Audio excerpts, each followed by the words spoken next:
Alhamdulillah, hari ini Wakaf Majlis Agama Islam Negeri Pulau Pinang yang diketuai oleh Ketua Pegawai Eksekutif Tuan Abdul Mohsin bin Muhammad Sharif berpeluang untuk naik ke Bukit Bendera, seterusnya menyampaikan khutbah Jumaat dan menunaikan solat Jumaat di Masjid Bukit Bendera.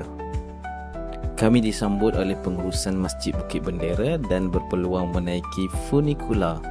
Seperti yang kita semua sedia maklum, pada 11 April 2025, hari Jumaat, selepas hampir 103 tahun train generasi pertama dilancarkan dan sejak terbinanya Masjid Bukit Bendera pada tahun 1966, pengisytiharan solat Jumaat di Bukit Bendera dan solat Jumaat berterusan di Bukit Bendera bermula 11 April 2025. Pengisytiharan ini telah disempurnakan oleh Yang Berhormat Datuk Muhammad bin Abdul Hamid, Timbalan Ketua Menteri 1 Pulau Pinang, merangkap Yang di-Pertua Majlis Agama Islam Negeri Pulau Pinang. Kami nak kongsikan kepada semua bagaimana Masjid Bukit Bendera dibina di atas Bukit Bendera.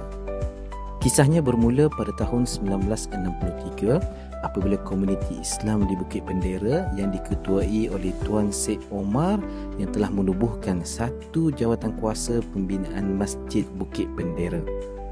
Masjid Bukit Bendera telah siap dibina pada bulan Februari 1966 dan dirasmikan pembukaannya pada 22 April 1966 oleh Raja Tun Uda Al-Hajj Tuan Yang Terutama Gubernur.